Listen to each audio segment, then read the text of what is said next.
At the height of Roman power, an army could vanish, a governor could be killed, even a city could burn to the ground, and the empire would survive. But if a road was cut, everything stopped. Orders stalled, grain spoiled, legions arrived too late. Rebellion suddenly became possible. You might think Rome conquered the world with swords and discipline, but in reality, its most effective weapon didn't bleed, didn't shout, and didn't fight back. It lay flat on the ground, silent and patient, stretching mile after mile across mountains, forests, and foreign land. Roman roads did not just connect places. They compressed time. And whoever controls time controls power. This matters because Rome did not rule by constant violence. It ruled by predictability, by making movement, supply, punishment, and reward reliable. The roads turned chaos into schedule, and that changed how empire itself worked. Picture a Roman road at dawn, cold stone underfoot, mist lifting slowly from the ground, the sound of iron-shod sandals striking rock in perfect rhythm. A legion moving not quickly, but relentlessly, knowing exactly how far it will go today and exactly where it will sleep tonight. This is not just travel. This is control made physical.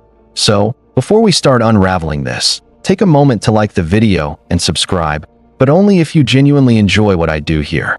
And tell me in the comments, what is more powerful, an army that can fight anywhere, or a system that can arrive everywhere on time? Now let's step into the past and see how the machinery of this world actually worked. The Roman road did not begin as a symbol of civilization. It began as a solution to a problem so mundane, so unglamorous, that most empires never solved it properly.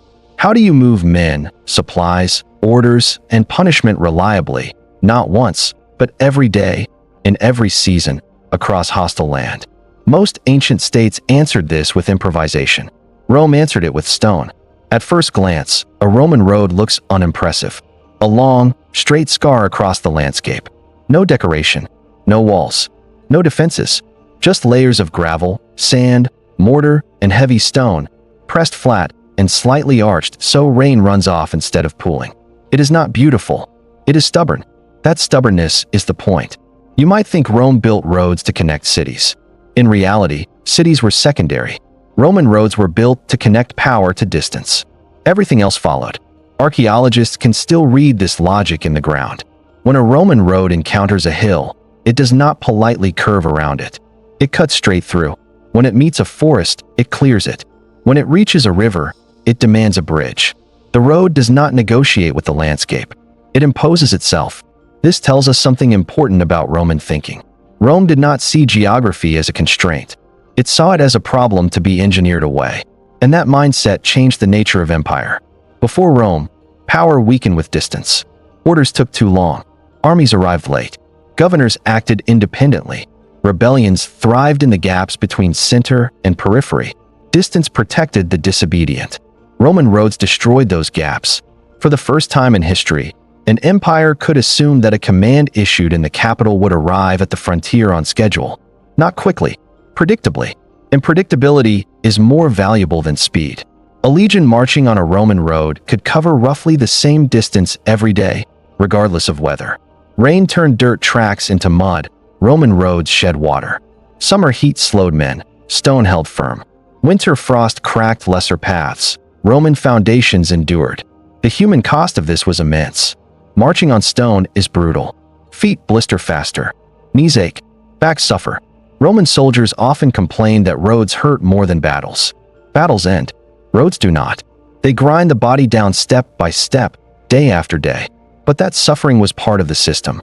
A soldier who can march anywhere, anytime, without complaint becomes an extension of the state. His body becomes predictable. His movement becomes measurable. His endurance becomes infrastructure. This is the first correction to a common misconception. People imagine Roman roads as gifts of civilization, built for merchants, travelers, and comfort. In truth, those benefits were accidental.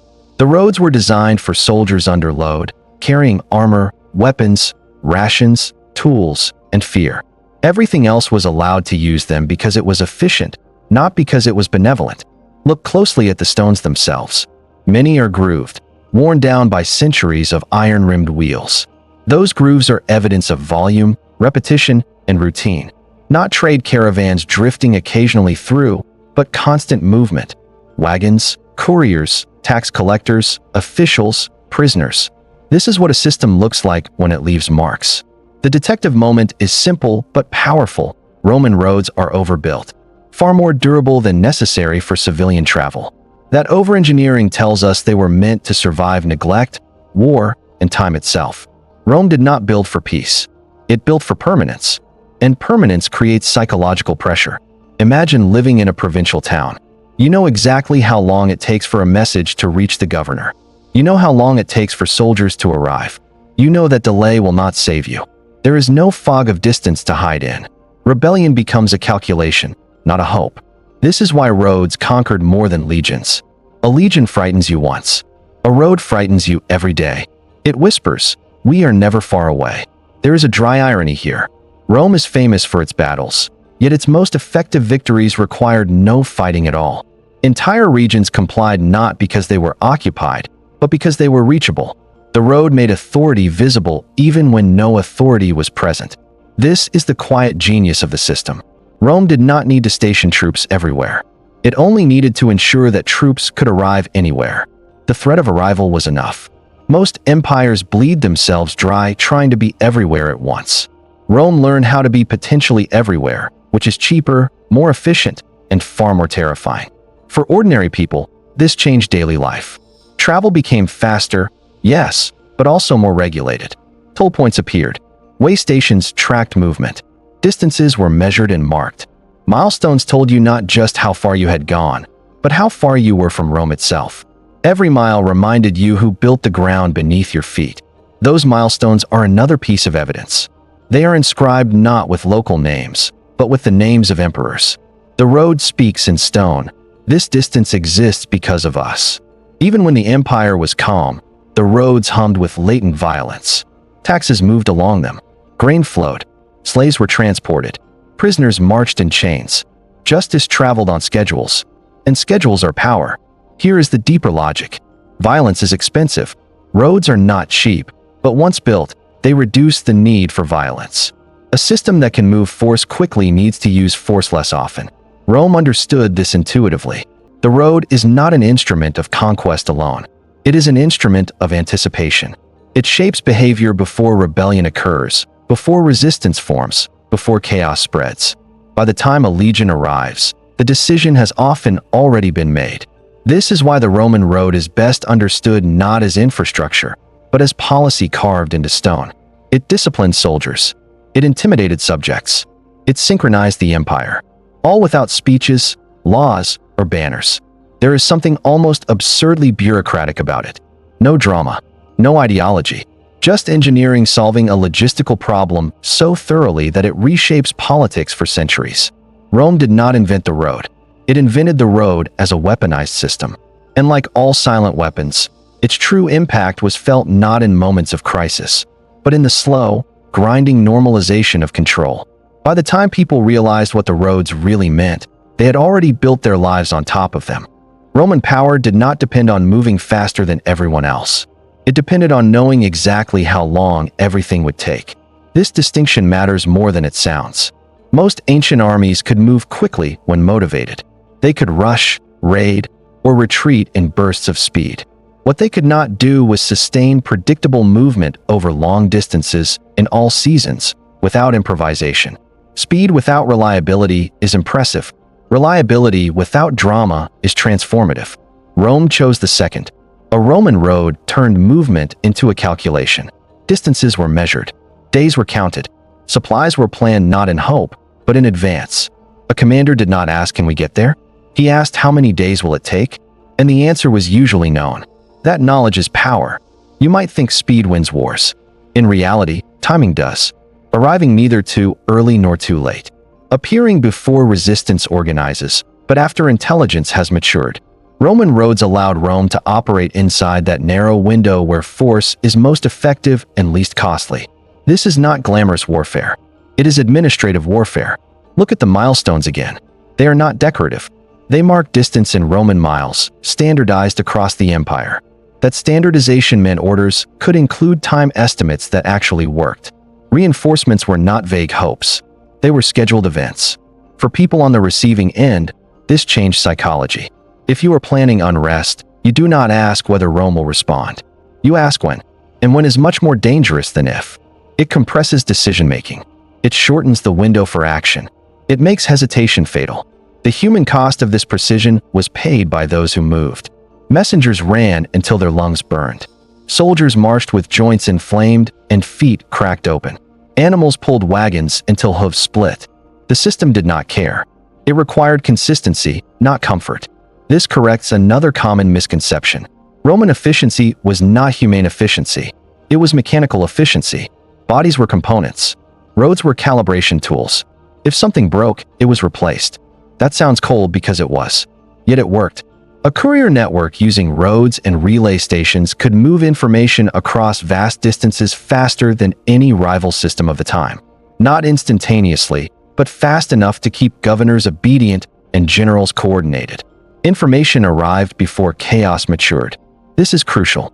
Empires collapse not when they lose battles, but when they lose situational awareness. Roman roads fed awareness. They carried reports, complaints, tax records, troop counts, and intelligence. The empire could see itself. Seeing yourself is power. There is a quiet irony here. Rome is often described as brutally direct. In reality, its strength lay in anticipation. Roads allowed Rome to know where trouble would arise before it fully formed. By the time a legion appeared, the outcome was often already decided.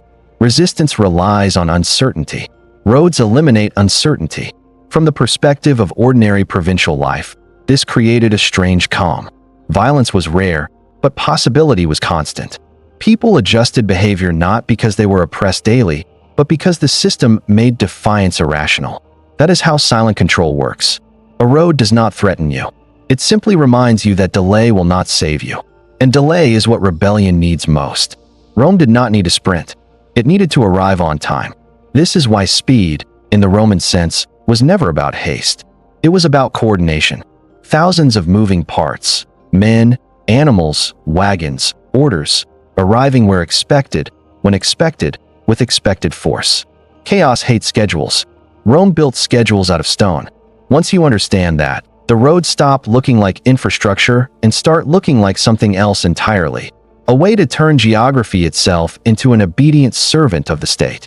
The empire did not stretch across space. It compressed space into time. And time, once controlled, is the most obedient territory of all. The Roman road was never designed to be neutral. It was built with a single priority in mind: military movement under pressure. Everything else, trade, travel, administration, was allowed to exist on top of that foundation, but none of it shaped the design. This order matters. You might think Roman roads became important because civilians used them so heavily. In reality, civilians adapted themselves to a system that had already been optimized for war. The road did not serve society. Society learned to live with the road. This becomes clear the moment you look at how Roman roads were constructed. They are straight to the point of absurdity. Hills are cut through. Valleys are crossed. Swamps are drained. The shortest possible line is chosen, not the safest or most comfortable. A road that bends is a road that delays. Delay is unacceptable. This tells us exactly who the road was for. An army does not want scenic routes. An army wants certainty. The structure beneath the surface confirms it. Roman roads were layered like fortifications. A deep foundation of large stones, then smaller stones, then gravel, then a hard surface layer, cambered so water runs off immediately. This was not over-engineering by accident. It was insurance against mud, erosion, and time. A civilian path can fail for a season. A military road cannot. The detective moment is physical and undeniable. Roman roads are too expensive, too durable, and too aggressively engineered to have been built primarily for peaceful use. Their strength is a confession. They were built to carry weight. Legions on the move are heavy. Thousands of men, armor, weapons, tools, food, animals, wagons, siege equipment. Roads had to support not just movement, but momentum. Stopping an army because a road failed was unthinkable. And stopping an army was exactly what Rome wanted to prevent, whether that army belonged to Rome or its enemies. Here is the quiet brilliance. Once you build a road strong enough for legions, everything else benefits automatically. Merchants can move faster. Officials can travel reliably. Taxes can be collected efficiently. Messages arrive on time. Law spreads without shouting. But the hierarchy remains clear. When an army appears, civilians step aside. This had a profound psychological effect.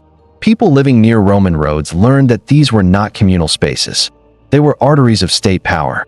You could use them, but you did not own them. Ownership was implied in stone, in scale, in permanence. This is why roads did more than move goods. They reordered society. Markets emerged where roads crossed. Towns grew along predictable routes. Inns, workshops, and warehouses appeared to service traffic. Entire local economies reorganized themselves around Roman movement patterns. But none of this granted autonomy.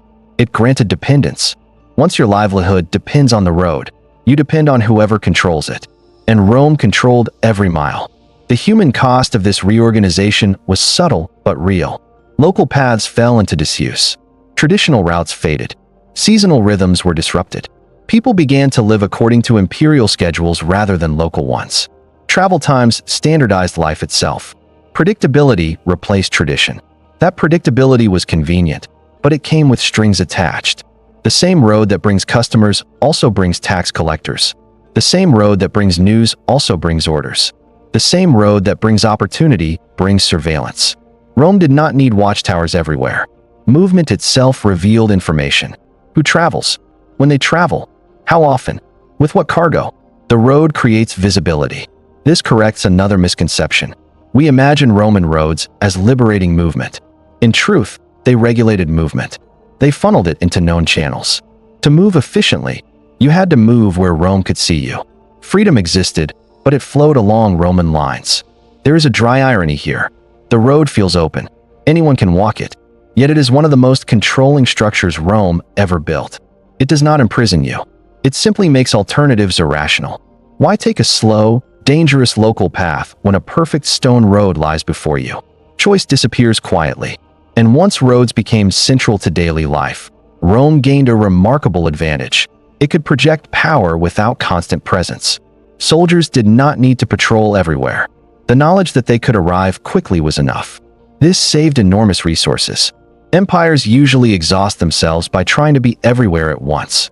Rome learned how to be absent without losing control. Roads made absence temporary by definition. This is the deeper logic. The road transforms space into response time. And response time is the true currency of power. For the ordinary person, this meant living inside a system that felt stable but inescapable. You could predict the empire's actions. You could plan around them, but you could not avoid them. The road taught you that resistance would not buy time. It would only shorten it. Over time, people stopped thinking of roads as Roman at all. They became background, landscape, normality. That normalization is the final stage of control. When power becomes scenery, it no longer needs to announce itself.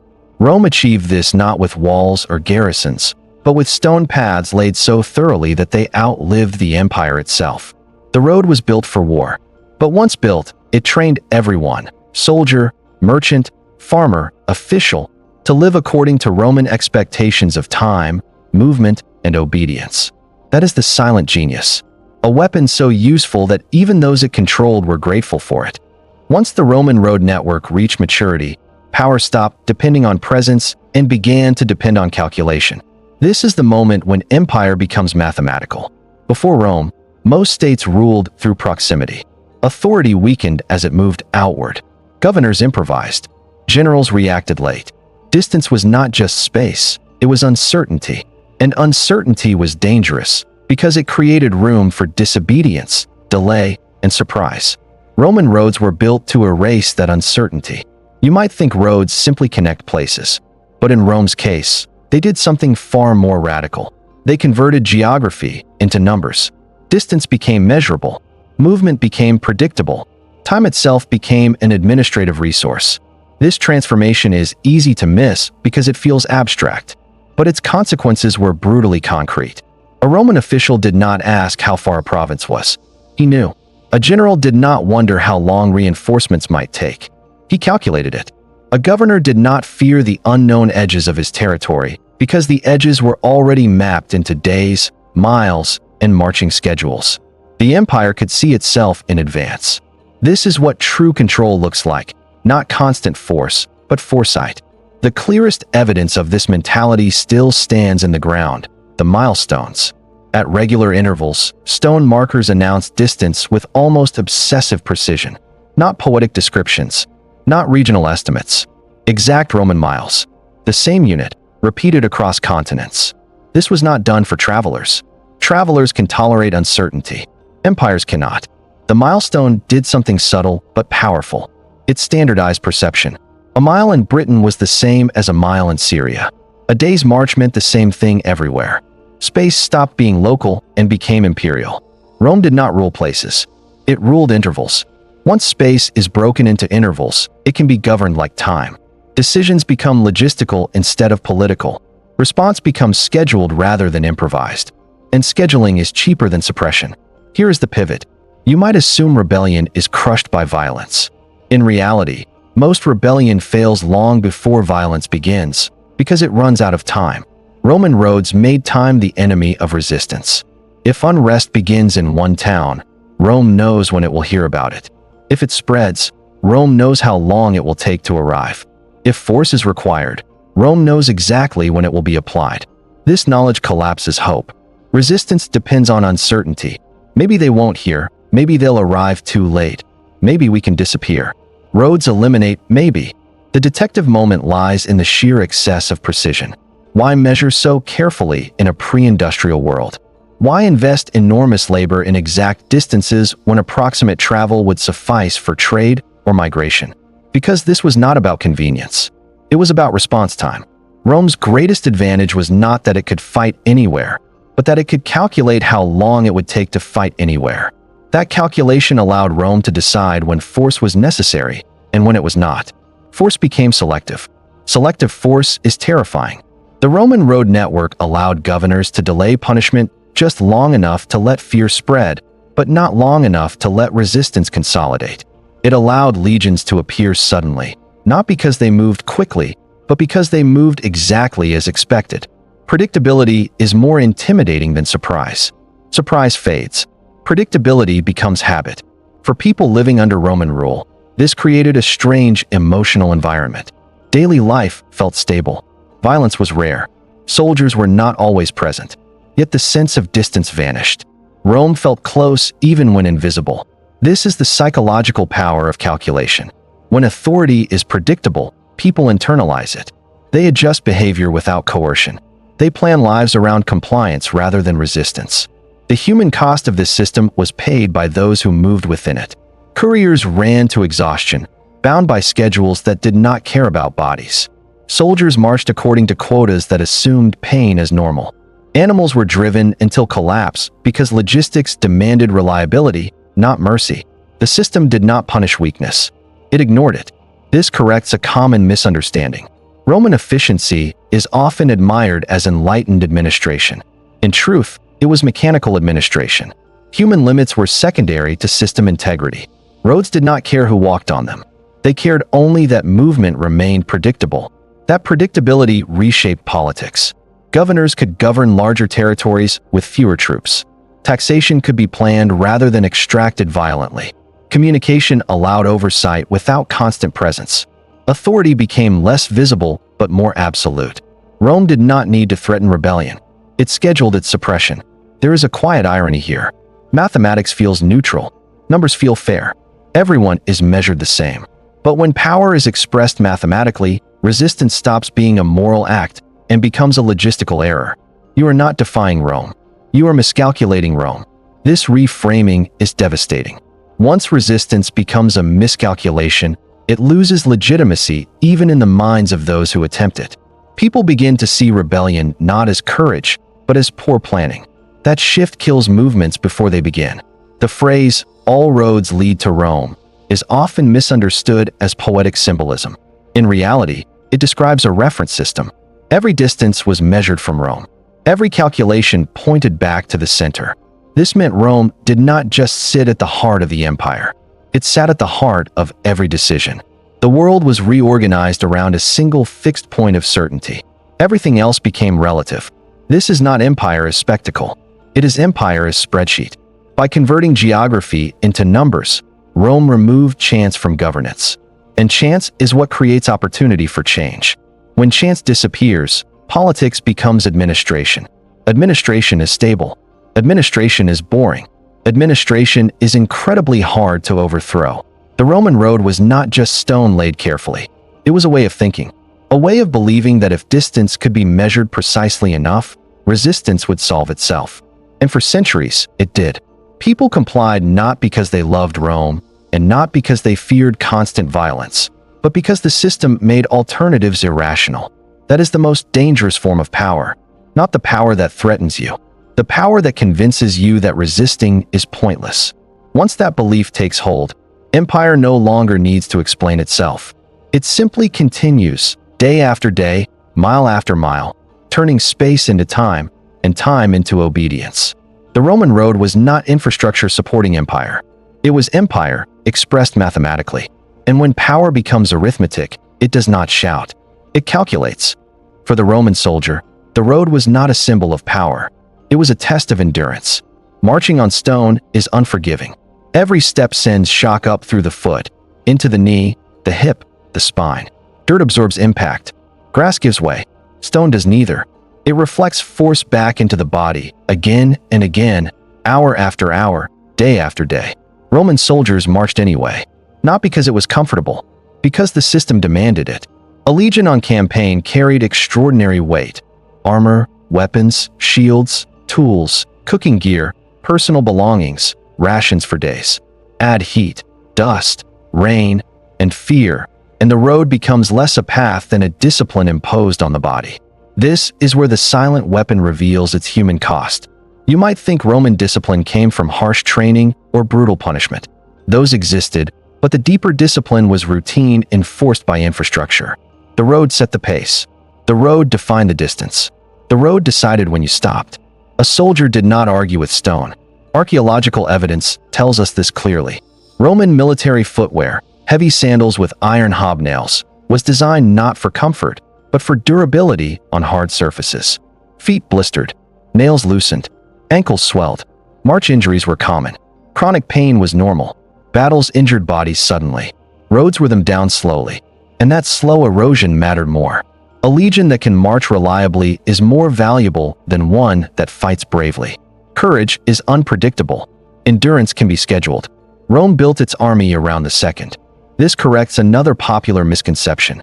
We imagine Roman soldiers as fearless warriors eager for battle. In reality, many feared the march more than combat. Combat ends quickly. Marching never seems to. Yet the system rewarded those who endured. Promotion favored reliability. Survival favored obedience. The road filtered men. Those who broke were replaced. Those who adapted became professionals. Over time, the legion became less a collection of fighters and more a moving machine calibrated to distance. The human mind adapted as well. Marching on roads trained soldiers to think in units of time rather than space. One more mile, one more day, one more stop. Life became segmented into intervals. This reduced fear. Fear thrives in uncertainty. The road removed uncertainty. Even suffering became predictable. That predictability produced psychological resilience, but also emotional numbness. The soldier learned to endure without questioning purpose. The road did not explain why. It simply demanded motion. This is how infrastructure disciplines behavior without ideology.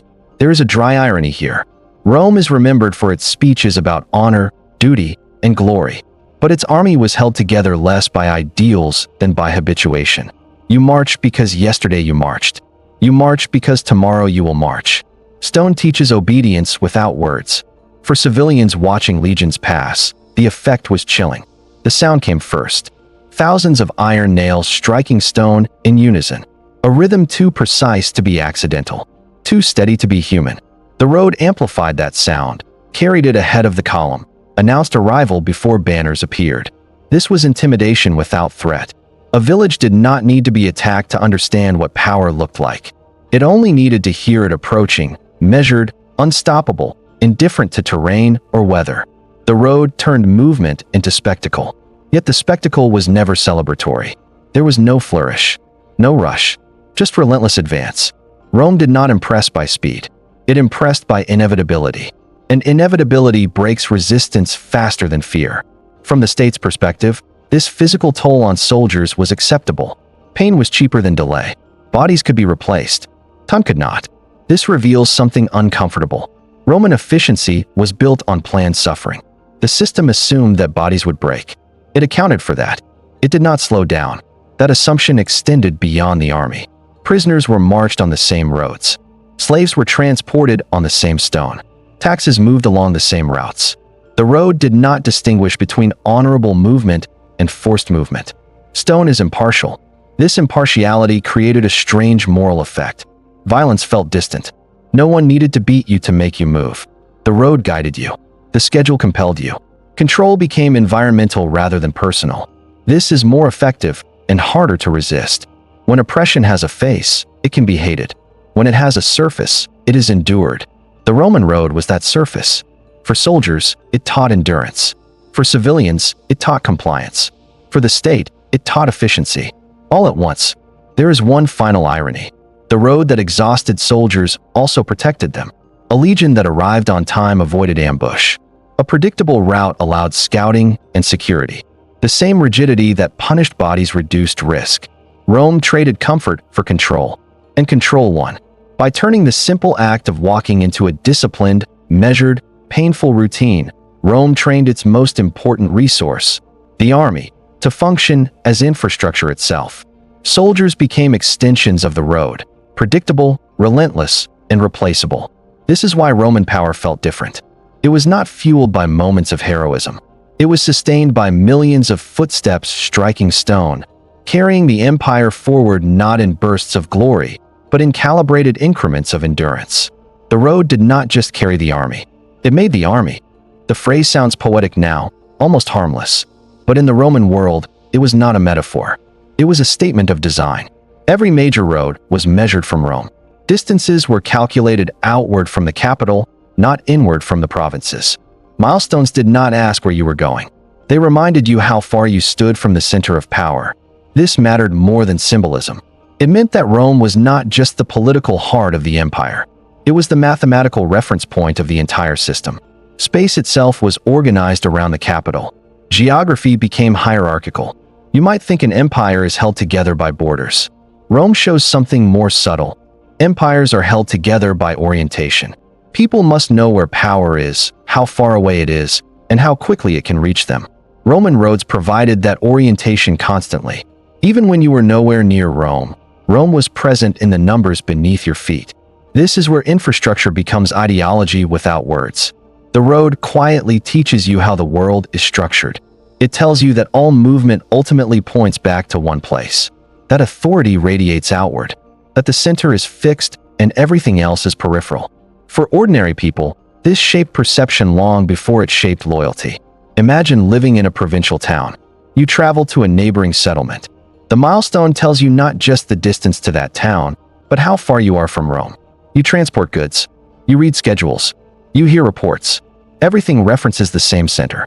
Rome becomes normal, not admired, not feared daily, simply assumed. That assumption is the deepest form of control. The detective clue is administrative, not dramatic. Roman documents, travel itineraries, military plans, and tax schedules all rely on the same directional logic. Movement is outward from Rome and back again. Resources flow in. Orders flow out. The road enforces this circulation. Goods extracted from provinces travel toward the capital. Grain, taxes, metals, slaves. At the same time, authority flows outward. Laws, officials, soldiers, punishments. The road becomes a circulatory system. And circulation implies dependence. If you cut circulation, the body weakens. Rome understood this instinctively. Protect the roads near the center, and the empire breathes. Lose control of those arteries, and even distant provinces feel the strain. This is why Rome invested so heavily in roads closest to the capital. The density increases. Maintenance improves. Patrols intensify. The closer you get to Rome, the smoother and more reliable the roads become. Power thickens near the center. For the provinces, this created an unspoken hierarchy of importance. Proximity to Rome meant faster response, more attention, more stability. Distance meant slower justice and thinner protection, but never absence. The road guaranteed that absence was temporary. There is a dry irony here. Rome prided itself on local autonomy. Cities governed themselves. Local elites retained power. Customs were often preserved. Yet the road quietly limited that autonomy by anchoring all authority to a single point. You could govern yourself, but you could never forget who ultimately governed you. This anchoring affected rebellion profoundly. Rebellions tend to imagine themselves as local. They rely on distance, on obscurity, on the belief that the center will hesitate or misjudge. Roman roads undermined that imagination. Distance was already accounted for. Response times were already known. Rome did not need to guess. This is why rebellions near Rome were rare and short-lived. The closer you were to the center, the less room there was to dream of independence. The road removed fantasy. For soldiers, this central orientation created discipline of a different kind. Every march reminded them where authority lay. Every distance calculation reaffirmed the chain of command. The army did not drift. It moved along lines that always pointed back to Rome. This reinforced loyalty not through emotion, but through structure. You march for Rome because the road says you do. There is also a psychological comfort here. In an empire of immense scale, people need a fixed point, a sense that the world has order. Roman roads provided that order physically. No matter how far you traveled, the logic remained the same. Consistency breeds compliance. This corrects another common misconception. We often think Rome imposed unity through culture, language, law, religion. In truth, infrastructure did much of the work first. Culture followed the roads. Latin spread along stone. Law traveled on schedules. Identity moved with wagons and soldiers. The road did not just carry Rome outward. It pulled the world inward. Over generations, this inward pull reshaped how people thought about belonging. To be part of the empire was not to share blood or belief. It was to exist within Rome's system of movement and reference. If you traveled on Roman roads, paid taxes along Roman routes, and received justice via Roman schedules, you were Roman enough. This is why the empire could be so diverse and still coherent. Unity was not emotional. It was logistical, and logistics do not require affection. They require alignment. The Roman road aligned everything, time, distance, authority, toward the center. Even when emperors changed, even when borders shifted, the logic endured. The road outlasted rulers because it was deeper than politics. Politics argues. Stone persists. By organizing the world so that every path pointed back to Rome, the empire ensured that power was never abstract. It was always locatable, always measurable, always approaching or receding at a known pace. This made Rome feel permanent, not eternal, but inevitable. And inevitability is more convincing than ideology. The road did not ask for loyalty. It made alternatives impractical. That is why all roads lead to Rome is not a boast. It is a diagnosis. Power that can orient the world around itself does not need to shout. It simply becomes the direction everyone else moves toward, whether they intend to or not. An empire does not collapse when it loses battles.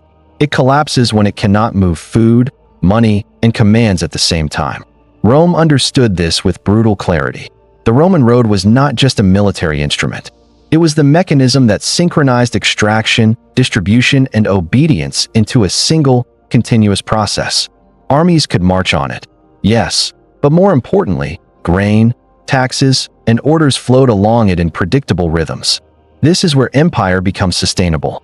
You might think taxation is about force. In reality, taxation is about timing. Collect too slowly, and resistance grows. Collect too harshly, and productivity collapses. Collect irregularly, and the system becomes unstable. Roman roads solved this. They allowed the state to know when harvests occurred, when shipments should arrive, and when shortfalls meant disaster rather than delay. And scheduling food is power.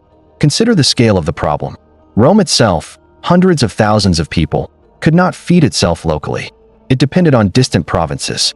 Egypt, North Africa, Sicily. Grain had to arrive not just eventually, but on time, or the city starved. This dependency made roads existential. A road failure was not an inconvenience. It was a threat to political survival. The detective moment lies in the warehouses and way stations, granaries positioned deliberately along major routes, spaced according to travel time rather than geography. These were not storage facilities alone. They were buffers against uncertainty. Rome did not trust chance. It trusted logistics.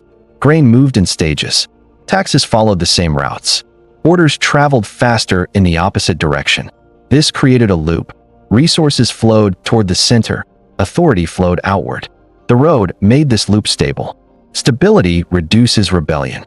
When taxes are predictable, people adapt. When grain arrives reliably, panic fades. When orders are clear and timely, governors hesitate less and obey more. The road turned empire into a routine, and routines are harder to disrupt than rules. The human cost of this routine was born quietly.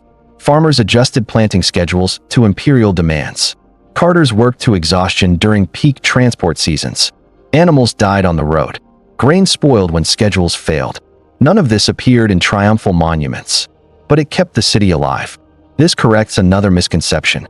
We imagine Roman order as imposed primarily through law and punishment.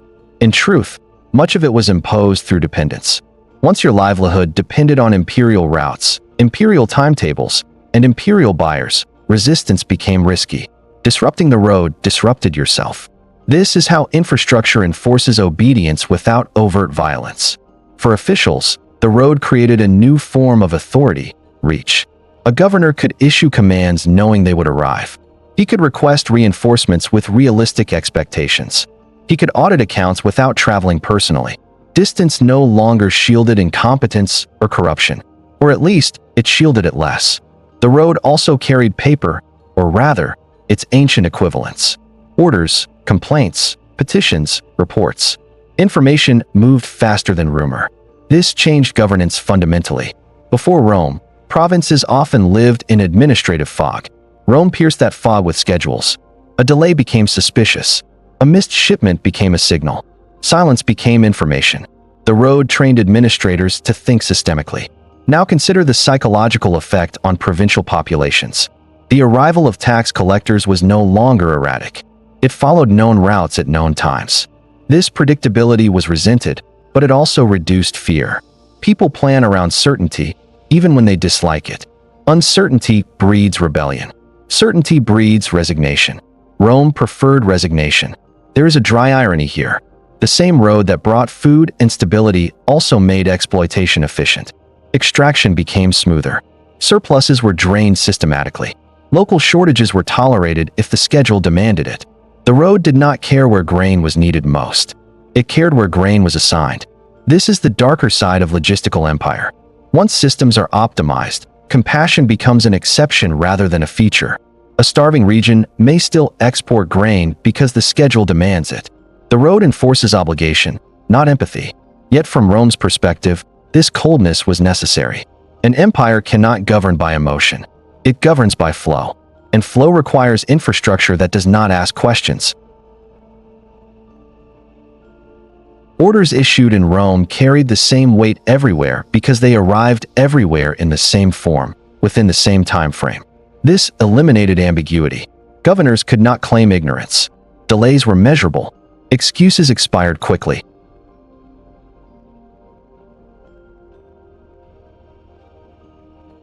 And inevitability reduces resistance. The road thus turned obedience into a default state rather than a constantly enforced one. People obeyed not because they were watched, but because deviation triggered predictable consequences. Predictability is the quiet partner of fear. Together, they stabilize power. This section reveals the core truth. Roman roads did not merely support empire. Keep them synchronized, and the empire breathes. Empires rarely die from rebellion alone. They die when grain stops moving, taxes fail to arrive, and orders arrive too late. Rome survived so long because its roads ensured that these failures rarely happened simultaneously. Stone kept the empire fed. Stone kept it funded. Stone kept it obeyed. The road did not conquer with spectacle. It conquered with schedules. And schedules, once accepted, are harder to overthrow than armies. Most rebellions do not fail because they are crushed in battle. They fail because they cannot move. This is the truth Roman roads exposed with ruthless clarity. Rebellion needs three things to survive: coordination, surprise, and time. Roman roads attacked all three at once. They did so quietly, without declarations, without ideology, and without needing to fight every uprising head-on. You might think rebels fear armies. In reality, they fear arrival schedules. Before Rome, distance was protection. Mountains delayed response. Forests hid movement. Poor roads fractured communication. Rebellion thrived in these gaps. It could grow slowly, spread unevenly, and consolidate before the center even understood what was happening. Roman roads closed the gaps. They did not eliminate resistance. They made it legible. Once roads existed, Rome could see where rebellion began, how fast it spread, and where it would be in days rather than weeks. That visibility was fatal. Revolts rely on uncertainty. Roads replaced uncertainty with timetables. This is the first fatal disadvantage. A rebellion without roads cannot coordinate faster than the state that controls roads. Messages travel slowly. Leaders rely on messengers moving through rough terrain. Allies are late or never arrive. Plans fragment.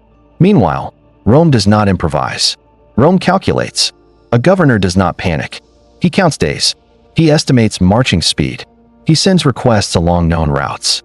Reinforcements move before rebels finish arguing about leadership. This is why many revolts collapsed before legions even arrived. The knowledge of inevitable arrival dissolved cohesion. Fighters deserted. Local elites withdrew support. Fear replaced hope. The detective moment appears in the pattern of uprisings themselves. Roman-era rebellions cluster in regions where road density was lower, terrain more difficult, or maintenance weaker. Even then, success was temporary. Roads eventually reached them. Rome did not rush to suppress every rebellion immediately. It waited just long enough for rebels to commit. That waiting was strategic. When rebels seize towns, disrupt grain, or attack officials, they reveal themselves. Once revealed, the road ensures that response is precise rather than indiscriminate. Force is applied where needed, when needed, and withdrawn afterward. This minimizes cost.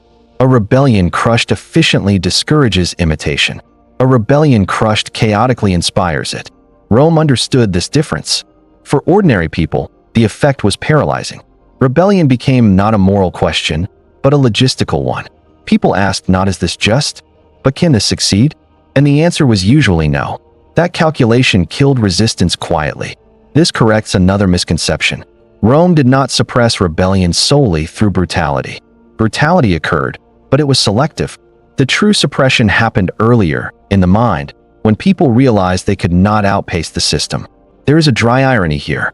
The same roads that allowed Rome to arrive quickly also allowed news of punishment to travel even faster. Executions, confiscations, and reprisals were not rumors. They were reported, dated, and confirmed. Fear moved ahead of soldiers. The road carried not just legions, but stories. Stories of inevitability. Rebels also faced a structural problem. Success required holding territory. Holding territory required controlling roads. Roads were wide, exposed, and difficult to block permanently. Block one, and Rome reroutes. Destroy one, and Rome rebuilds. Stone resists sabotage. This is the second fatal disadvantage. A rebellion that cannot control roads cannot control space. And without controlling space, it cannot tax, feed, or communicate reliably. It becomes reactive, defensive, and exhausted. Rome forced rebels into attrition they could not win. The human cost of this was severe. Communities suspected of resistance were isolated by road control. Trade slowed. Food shortages followed. Not always as punishment, but as consequence. Movement defined survival. The road did not need to punish. It only needed to exclude. This is how infrastructure becomes coercion.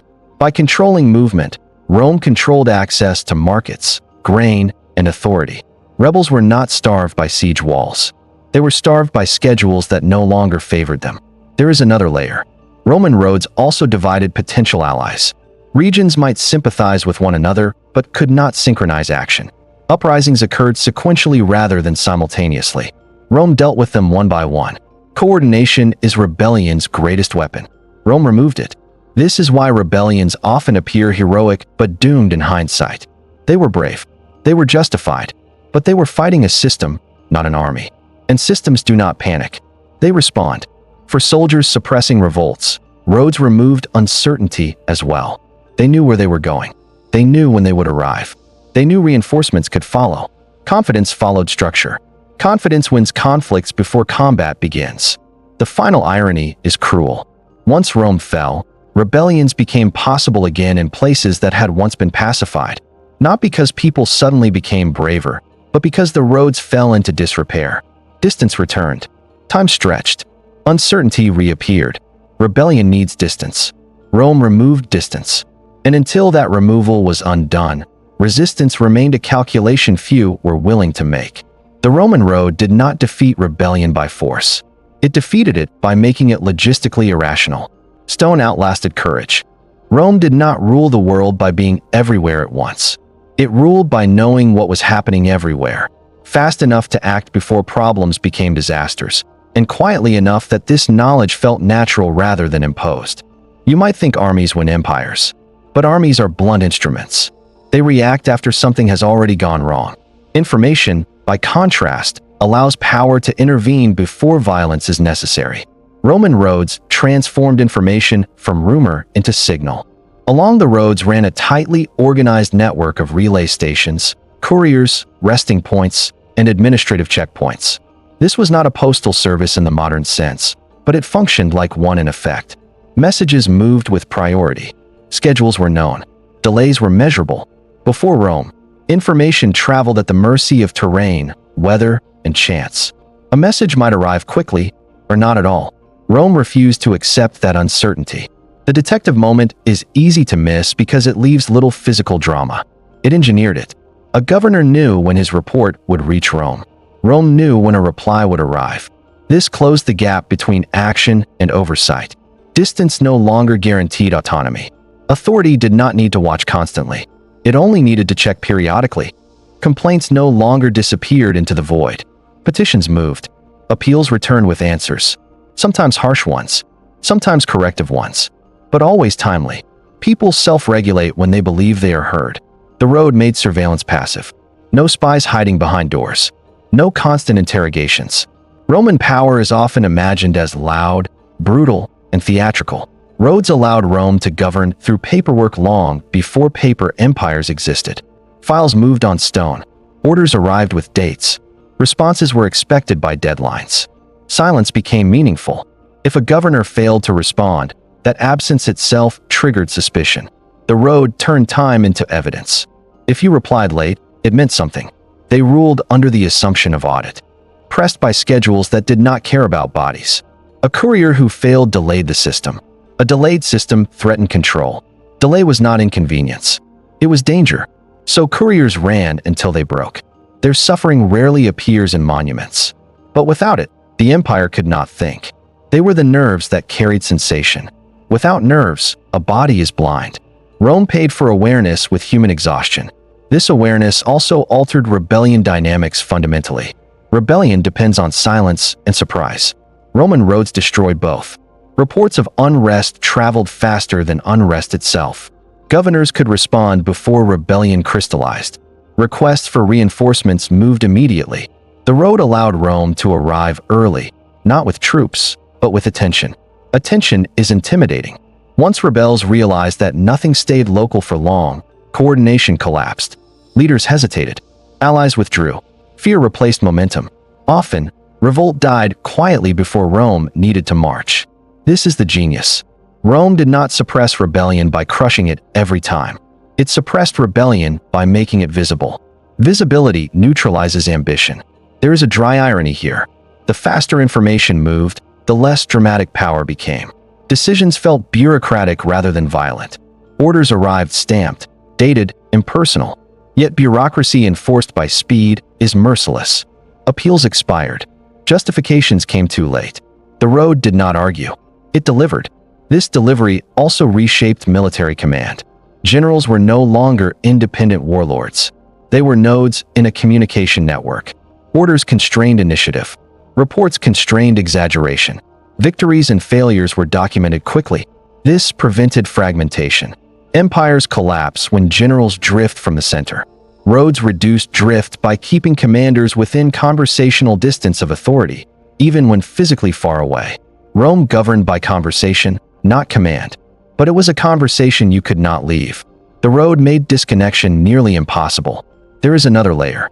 Information flowing inward allowed Rome to detect patterns: grain shortfalls, tax irregularities, delays, repeated complaints from one region. Roads turned scattered signals into recognizable trends.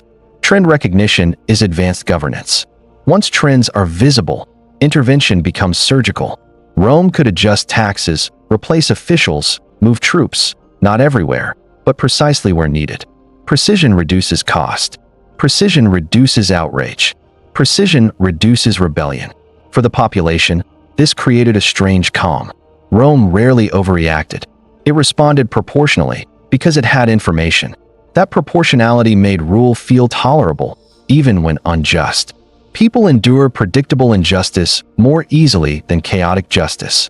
The road provided predictability. This is why Roman authority often felt distant but unavoidable. You did not see soldiers every day. You did not hear threats constantly. But you knew that messages moved, records existed, and responses would come. This knowledge shaped behavior. People learned not to shout. They learned to wait. Waiting is submission's quiet cousin. There is a final, unsettling irony.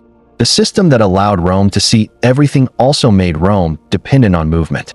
Once roads deteriorated, communication fractured. Reports arrived late. Silence returned. Local power grew again.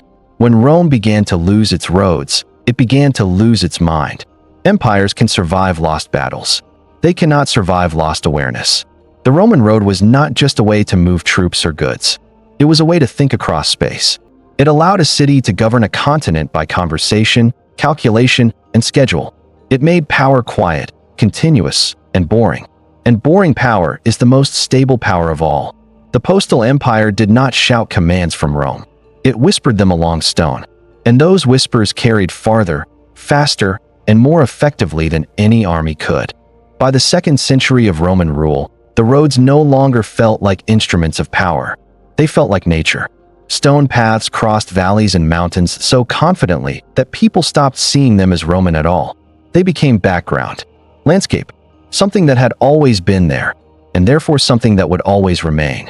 This was Rome's greatest success, and its most dangerous illusion. You might think empires collapse when their power weakens visibly, when borders shrink, armies fail, or leaders falter. Rome shows a different danger. Systems often collapse after they have convinced everyone that they are permanent. Roman roads created that conviction. They did not merely enable control. They normalized it. Generations grew up assuming that movement would always be predictable, that orders would always arrive, that grain would always flow, that authority would always be reachable. The road trained people not to imagine alternatives. Imagination is where change begins. Rome quietly eliminated it. The detective clue to this illusion lies in maintenance. Roman roads required constant labor, clearing, resurfacing, repairing bridges, draining water. They did not survive by magic. They survived because the state invested continuously in their upkeep. But once permanence is assumed, maintenance becomes invisible. People stop asking who is paying for this.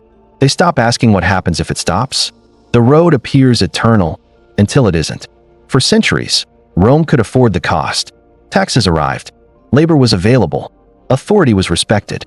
But the system was balanced, not invincible. It depended on coordination across vast distances, on uninterrupted extraction, and on administrative discipline that could not weaken without consequence. The illusion hid fragility. From the perspective of ordinary life, the road made the empire feel calm. Violence was rare. Crises were managed. Problems seemed to resolve themselves. This encouraged complacency, not laziness, but trust. Trust that the system would handle things. That trust shifted responsibility upward. Local communities relied on imperial solutions. Local infrastructure declined. Local autonomy atrophied. Why invest in alternatives when the road already works? Dependency deepened. This is where the illusion turns dangerous. A system that appears permanent invites optimization around itself. Towns orient their economies to it. Farmers plan production for it. Merchants structure routes around it. Officials depend on it for legitimacy. When such a system falters, it does not merely inconvenience people. It unravels them. Rome's roads also masked decline. Even as political instability increased, even as emperors changed rapidly, even as corruption crept into administration, the roads still functioned for a while. Messages still moved. Grain still arrived. Armies still marched. The surface held. And because the surface held, deeper problems were ignored. This corrects a final misconception. Rome did not collapse suddenly because it failed to adapt. It collapsed slowly because it adapted too well to a system that could not survive infinite strain. The roads allowed Rome to postpone reckoning. They absorbed shocks. They smoothed crises. But smoothing is not solving. Eventually, the cost of maintenance rose faster than the state's capacity to pay. Labor thinned. Repairs delayed. Schedules slipped. What had once been unthinkable, roads failing, became occasional, then common. Distance returned. And when distance returns, everything changes. Messages arrive late. Orders lose authority. Governors act independently. Armies arrive too slowly. The empire does not fall apart in one moment. It frays. The illusion of permanence shatters not with drama, but with delay. People notice that the road is rougher, that the bridge is damaged, that the milestone is missing. These are small things, but they signal something enormous. The system is no longer guaranteed. Once that belief breaks, behavior changes immediately. Compliance weakens. Local power strengthens. Rebellion becomes thinkable again. Not because Rome is hated, but because Rome is no longer inevitable. This is the quiet reversal. The same roads that once made the empire feel eternal now reveal its limits. Stone cracks. Maintenance fails. Time reasserts itself. And when time escapes calculation, control follows. Rome built roads to conquer space. But no road can conquer duration. Every system that feels permanent invites neglect of its own foundations. Rome was no exception. The illusion of permanence delayed adaptation until adaptation was no longer possible. The roads did not betray Rome. They simply stopped being maintained. And once that happened, the empire discovered a truth it had long postponed. Control that feels eternal is often closest to collapse. The road had made Rome powerful. It had also made Rome confident. And confidence, when mistaken for permanence, is how even the most carefully engineered systems begin to disappear. One missed repair, one delayed message, one broken stone at a time. There comes a moment in the life of every large system when the question quietly changes, not from "can we build this?" to "can we keep this alive?" without admitting how fragile it has become. And for the Roman road network, that moment arrived not with catastrophe or invasion, but with a slow, almost polite accumulation of obligations that no longer produced visible glory, only the prevention of failure. For centuries, the roads had functioned so well that they faded into the background of imperial life, becoming as unremarkable as sunrise. And when something works perfectly for long enough, people stop seeing it as a process and begin to experience it as a condition of the world itself, forgetting that every smooth surface, every stable bridge, every drained embankment exists only because someone repaired it recently, deliberately, and at cost. Maintenance, unlike conquest, leaves no monuments. It does not inspire loyalty, does not flatter pride, does not create stories worth repeating, and yet it consumes resources relentlessly, because stone roads do not age gracefully, but fail gradually, demanding constant attention in the form of labor, materials, organization, and, most importantly, time, the one resource empires always believe they have more of than they actually do. At first, the burden felt manageable. As long as taxes flowed predictably, labor could be compelled and authority remained unquestioned. Repairs were simply another administrative task folded quietly into the rhythm of governance, invisible to most people and therefore politically harmless, because no one revolts over a bridge that still stands or a road that still carries wagons on schedule. But systems change before people notice. Expansion slowed revenues, thinned, crises multiplied, and the same network that once multiplied Roman efficiency now multiplied Roman expense, because every mile that delivered control also demanded upkeep, and the empire was vast enough that even small delays or shortcuts repeated across thousands of routes began to accumulate into structural weakness. Archaeology reveals this not in dramatic collapse layers, but in subtle signs. Resurfacing done less often, stones reset rather than replaced. Drainage neglected just enough for water to linger, bridges reinforced temporarily instead of rebuilt properly, all indications not of ignorance or incompetence, but of prioritization under pressure, of an administration quietly deciding where perfection could be sacrificed without immediate consequence. This is the crucial pivot. Rome did not lose its roads because it forgot how to build them, but because it could no longer afford to maintain all of them equally. And uniformity had been the hidden foundation of imperial control, because uniform roads created uniform response times, uniform expectations, and uniform obedience. Once uniformity fractured, perception changed.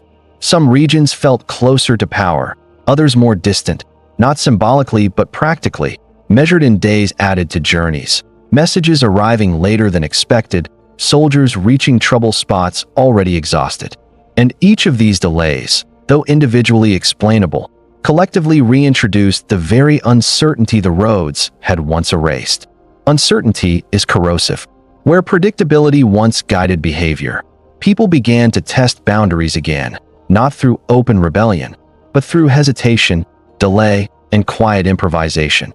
A tax shipment postponed, an order interpreted loosely, a local decision made without waiting for approval, each small enough to excuse, yet together forming a pattern of decentralization driven not by ideology, but by logistics. The human cost of this shift was immediate and uncelebrated. Couriers pushed harder to meet slipping schedules, running longer stretches without rest because relay stations were understaffed or poorly supplied. Animals broke down more often because roads no longer absorbed strain evenly. Soldiers arrived late and tired, their discipline fraying not from cowardice, but from cumulative fatigue that no system had been designed to accommodate once perfection slipped into approximation.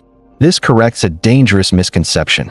Rome did not collapse because it lost the ability to act decisively, but because its decisive actions began to arrive too late to feel decisive. And power that arrives late must shout where it once whispered, spending more force to achieve less compliance. Maintenance failure looks technical. In reality, it is political. A washed-out road delays grain, which raises prices, which creates unrest, which demands force, which costs money that could have repaired the road, closing a loop that drains authority quietly, efficiently, and without spectacle. The road network had once compressed time, allowing Rome to think faster than events unfolded.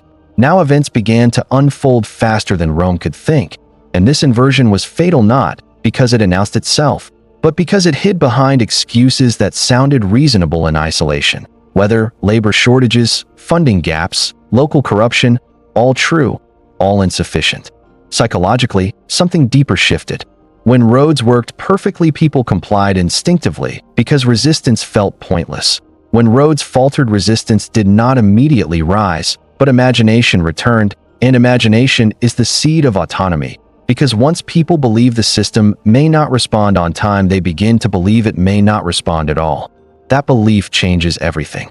Local routes regained importance, old paths were reopened, informal networks re-emerged, and the Roman road lost its monopoly over movement, which had been its true power, because monopolies enforce behavior without coercion, and once broken, authority must be reasserted actively, constantly, and at far greater cost.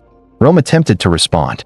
Reforms were proposed, responsibilities reassigned, emergency measures enacted, but maintenance debt does not respond to urgency, because it is not a crisis but a condition, one that demands patience, stability, and long-term investment.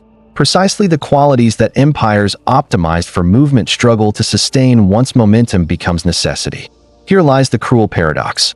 The Roman system had been perfected for action, not rest, for response, not repair, for expansion, not consolidation. And when the moment arrived that required humility rather than decisiveness, quiet rebuilding rather than visible assertion, the political incentives no longer aligned with what the infrastructure required. Maintenance demands faith in the future. Empires prefer certainty in the present. As roads deteriorated unevenly, trust followed the same pattern, fragmenting geographically, socially, and psychologically, because people trust systems that work consistently and resent those that demand obligation without delivering reliability. And the road, once a symbol of order, slowly became a reminder of extraction, labor demands, and unmet expectations. This emotional shift accelerated decline more effectively than invasion ever could. Infrastructure is tolerated when it feels neutral. It is resented when it feels imposed. And once resentment attaches to stone, authority loses its most subtle ally. Rome did not fall the day a bridge collapsed. It began to fall the day that collapse felt unsurprising. The moment good enough replaced perfection. The moment schedules absorbed delays as normal rather than exceptional. The moment excuses re-entered a system built to eliminate them. The empire crossed an invisible threshold beyond which control became partial, response uneven, and obedience conditional. Stone does not forgive neglect, and systems built on precision do not survive approximation for long. The silent weapon dulled not because it was destroyed, but because it was allowed to age quietly, its cracks ignored until they connected, its burdens normalized until they outweighed belief. And by the time Rome fully understood that maintenance itself had become its greatest challenge, the roads were no longer compressing the world around the center, but stretching it outward again, restoring distance, delay, and uncertainty. And uncertainty, once reintroduced, never stays small. The Roman road was designed to serve only one master. But stone does not recognize loyalty. This is the moment where the silent weapon reveals its most uncomfortable truth. Infrastructure does not choose sides. It obeys whoever can use it. For centuries, Roman roads existed in a world where only Rome possessed the organization, discipline, and administrative capacity to exploit them fully. That monopoly made the roads feel like an extension of Roman will, so reliable that their neutrality was forgotten. Then the balance shifted. You might think Rome fell because its enemies grew stronger. The deeper problem was that Rome's enemies grew more organized, and once they did, the roads that had once protected the empire began to work against it. This is not betrayal by stone. It is mathematics. A road is a multiplier. It multiplies movement, coordination, and supply. As long as only one side can use it effectively, it is domination. Once others learn to use it, it becomes vulnerability. The detective clue lies in timing. Early incursions into Roman territory were slow, fragmented, and easily contained. Groups moved through forests, avoided open routes, and relied on surprise. Roman response was faster. Roads favored the empire. But as decades passed, external groups learned. They learned Roman distances. They learned Roman schedules. They learned where roads converged and where they thinned. And once they learned that, the terrain changed. This is the pivot. You might imagine barbarians overwhelming Rome through chaos. In reality, many late Roman enemies succeeded because they adopted Roman logistics without Roman bureaucracy. They did not need to maintain the roads. They only needed to move on them. Maintenance had been Rome's burden. Use was free. This asymmetry is deadly. Rome had to fund repairs, staff way stations, clear bridges, and enforce schedules. Invaders arrived without those costs. They exploited decades of investment without paying into the system that sustained it. The road stopped being a shield. It became an invitation. For Roman defenders, this was psychologically destabilizing. The very routes that once guaranteed rapid response now guided threats directly toward key cities, granaries, and administrative centers. Predictability, once an advantage, turned into exposure. Enemies no longer wandered. They navigated. The human cost of this reversal was severe. Civilians had long been taught to live near roads because roads meant safety, trade, and access to authority. When invaders began to move along those same roads, proximity became danger. Towns that had flourished along imperial arteries became targets. Infrastructure inverted risk. The road no longer meant protection. It meant visibility. This corrects a powerful misconception. Rome did not lose control because its roads failed completely. It lost control because its roads continued to function well enough for others to use them. Collapse did not require destruction. It required redistribution of access. The irony is almost cruel. Rome had spent centuries teaching the world how to move, how to measure distance, how to plan journeys, how to think in days and supply lines. Eventually, that education paid off for Rome's enemies. This is not unique to Rome. Every dominant system teaches its methods. As long as imitation lags behind power, the system remains safe. When imitation catches up, advantage evaporates. The Roman road network was an open textbook written in stone. By the late empire, groups approaching Roman territory no longer feared distance. They planned campaigns around Roman routes. They moved faster than Rome expected, not because they were stronger, but because they were learning. And learning compresses advantage. Rome faced a terrible dilemma. Destroying its own roads to deny access would cripple its economy and administration. Leaving them intact exposed it to invasion. The roads were too valuable to abandon and too dangerous to monopolize. This is the trap of infrastructure supremacy. Once a system becomes foundational, it cannot be selectively withdrawn. Rome had built something too important to destroy. For soldiers defending the empire, this created a new reality. They no longer marched along roads as exclusive corridors of power. They encountered enemies who understood those corridors. Battles occurred at junctions, bridges, and choke points that once guaranteed Roman dominance. The road became contested space. Contested space requires presence. Presence costs resources. Rome had built a system that reduced the need for constant presence. Now it needed presence everywhere again, but the empire was no longer structured for that. The administrative lag introduced by declining maintenance now combined with increased threat mobility. Enemies moved faster. Rome responded slower. The time advantage flipped. This is the moment when empires unravel, not because they lose territory immediately, but because they lose initiative. Initiative belongs to whoever acts within the system more efficiently. Roads no longer guaranteed Rome that efficiency. They guaranteed it to whoever understood them best at that moment. For local populations, trust collapsed. People who had relied on Roman schedules and protections found them unreliable. Authority still existed, but it arrived after damage was done. Predictability vanished. And once predictability disappears, loyalty becomes conditional. Conditional loyalty dissolves quickly. Rome attempted reforms, fortifying roads, concentrating defenses, rerouting movement. But infrastructure designed for flow does not adapt easily to blockade. Roads want to move things. Blocking them creates bottlenecks that harm defenders as much as attackers. The system resisted militarization. Stone remembers its original purpose. The road had been built to compress distance, not to defend it. Asking it to do the opposite exposed its limits. This is the deepest irony.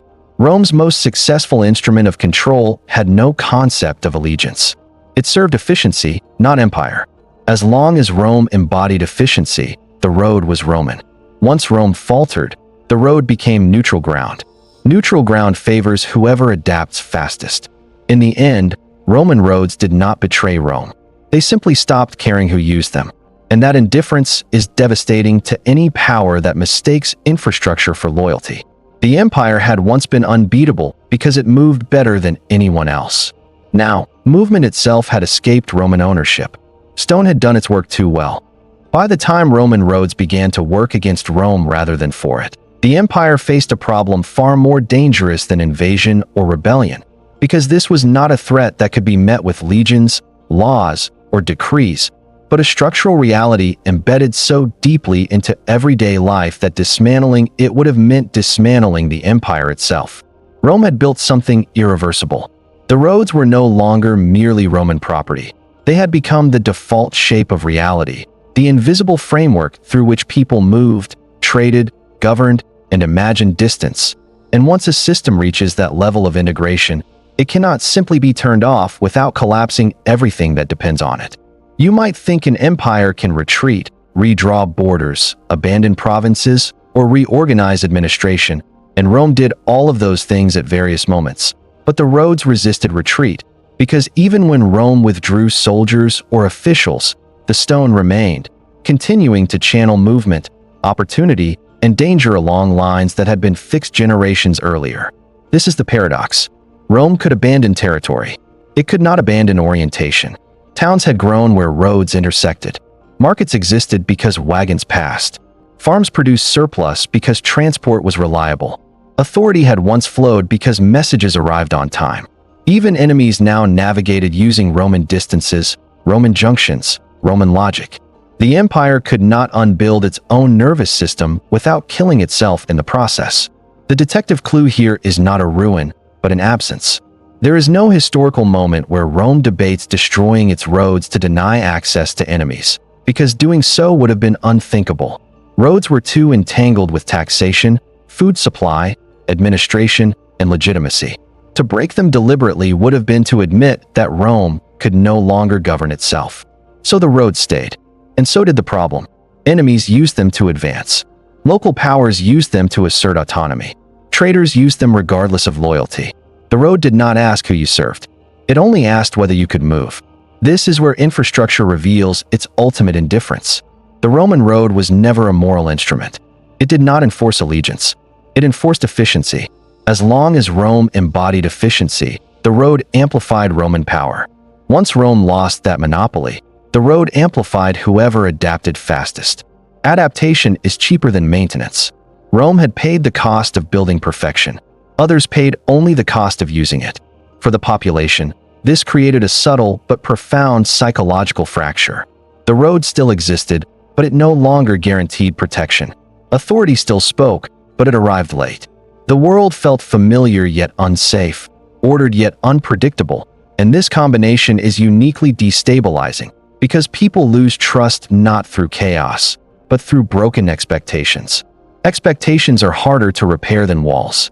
Once people learn that roads can bring danger as easily as safety, they stop seeing proximity to power as reassurance. Towns that once clustered around Roman routes began to fortify themselves or decline. Local strongmen emerged, not because Rome vanished, but because Rome hesitated. Hesitation creates space, and space invites replacement. Rome attempted partial solutions, fortifications, road guards, defensive concentrations, but these were adaptations layered onto a system designed for flow, not blockage. Every checkpoint slowed commerce. Every garrison demanded resources. Every defensive modification undermined the very efficiency that had once made the roads valuable. The system resisted militarization. It wanted to move, and in wanting to move, it continued to serve those who could exploit motion without paying its costs. This is the cruelest irony of Roman genius. The more successful the infrastructure, the harder it was to control once monopoly vanished. Roads had trained everyone, citizens, subjects, enemies alike, to think in Roman terms: distance as days, movement as schedule, power as arrival time. Rome had educated the world, and the world learned. By the late Empire, the roads no longer symbolized unity. They symbolized exposure. They linked weaknesses as efficiently as they once linked strength. A failure in one region propagated quickly to others. Crises spread along the same lines that had once carried stability. Infrastructure does not distinguish between good and bad outcomes. It accelerates whatever passes through it. The empire discovered too late that systems built for dominance cannot be selectively downsized. They either function fully or fragment. Partial control is worse than none because it creates false confidence followed by sudden collapse. Rome could not unbuild the roads without unbuilding itself, so it lived with them. And in living with them, it lived with vulnerability made permanent. This is why Rome's decline feels so strange in retrospect. The empire did not vanish. The roads did not disappear. Life continued. But the relationship between power and movement had inverted, and once that inversion occurred, the system could no longer sustain the illusion that stone equaled control. The Roman road outlived the Roman Empire because it was never truly Roman to begin with. It was a machine for organizing space. And machines do not care who holds the throne. Long after Roman emperors vanished from coins, statues toppled, and laws faded into memory, the roads remained quietly, continuing the work they had been built to do, not as instruments of empire anymore, but as the underlying logic by which an entire continent would move, trade, and imagine itself for centuries to come. This is where the story becomes almost unsettling. You might expect the collapse of Rome to erase Roman order. Instead, it froze it in place.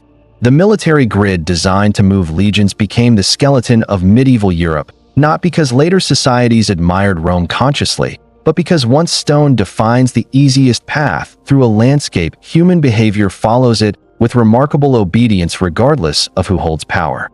Roads are persuasive in a way armies are not. They do not demand loyalty. They do not explain themselves. They simply offer the path of least resistance. And over time, the path of least resistance becomes destiny. As Roman authority withdrew, new kingdoms, bishoprics, markets, and towns emerged along the same routes, not out of nostalgia, but out of necessity. Because trade still moved more easily where Rome had once marched, information still traveled faster where milestones once stood, and power, whatever its new name, still needed to move bodies, goods, and messages efficiently. The detective clue here is geographical. Modern European cities align uncannily with Roman road junctions. Medieval trade routes mirror Roman military corridors. Even modern highways often trace the same lines, because terrain has not changed, and stone once laid continues to dictate movement long after its builders are forgotten. Rome did not just conquer space, it predecided it. This continuity had profound consequences. Post-Roman rulers inherited a map that already implied centralization, hierarchy, and connectivity. Even when political authority fractured, movement remained structured. Power struggled, but geography no longer did. This made true decentralization almost impossible. Local rulers could seize towns, but they could not erase routes. They could control stretches of road, but not the logic behind them. The road network quietly pushed fragmented polities back toward integration again and again because fragmentation fought against the grain of infrastructure. Infrastructure has memory. It remembers solutions longer than societies remember problems. The Roman road remembered how to connect regions efficiently, and every later power that wanted to survive found itself compelled to reuse that memory, not because Rome demanded it, but because alternatives were worse. This is why medieval Europe never returned to purely local movement systems. Even in periods of extreme fragmentation, long-distance trade revived along Roman lines the moment stability allowed it. The road waited. There is a deep irony here. Rome built roads to project authority outward from a single center. After Rome, those same roads made it easier for new centers to emerge. Paris, London, Cologne, Milan. Many rose not because Rome chose them, but because Rome had already made them reachable. Empire unintentionally seeded its successors. This reveals the final nature of the Roman road as a silent weapon. It did not just enforce power, it outlived intention. Once embedded deeply enough, infrastructure becomes autonomous, shaping outcomes without ideology, memory, or consent. For ordinary people, this meant living inside Roman logic without knowing it. A medieval merchant walking a road laid by legionaries did not think of empire. He thought of profit, safety, distance, and time. Yet his choices were constrained by decisions made 1,000 years earlier by engineers who had never imagined him. This is power at its most enduring. Not the power to command, but the power to pre-shape options. The Roman road had ceased to be Roman. It had become European. And this is why Rome's influence never truly vanished. It did not survive in law books or language alone. It survived in stone lines that continued to pull societies toward integration, exchange, and hierarchy even when political unity had dissolved. The empire fell. The grid did not. That grid ensured that no society built on top of it could ever be entirely free of Rome as shadow, because movement, once standardized, resists reversion to chaos. Rome's final conquest was not land. It was path dependency. And path dependency does not end when empires die. It continues, quietly, patiently, shaping centuries that never chose it. In the end, the Roman road leaves us with a lesson that is easy to miss precisely, because it is not dramatic, not heroic, and not violent, but instead unfolds slowly, patiently, and almost politely the way stone itself changes the world, not by force, but by endurance. You might expect the greatest legacy of Rome to be its laws, its armies, or its emperors, but all of those depended on attention, belief, and enforcement, while the road depended only on gravity, habit, and human convenience, which is why it survived long after belief collapsed and enforcement failed. The road teaches us that the most powerful systems are not those that command behavior directly, but those that make alternative behavior feel inefficient, uncomfortable, or simply unnecessary, because when choice narrows quietly, people stop experiencing it as control at all. This is the final pivot. You might think power announces itself. In reality, power that lasts disguises itself as normality. The Roman road did not tell people what to think, whom to worship, or how to govern themselves. It told them how to move, how long things would take, where effort should be spent, and where it should not. And once those parameters are fixed, most higher decisions follow automatically, without argument. That is why the road outlived the empire. It did not require loyalty. It did not require fear. It required only use. Every generation that walked it reaffirmed it, not because they loved Rome, but because the road still worked better than any alternative. And this is the most unsettling truth of all.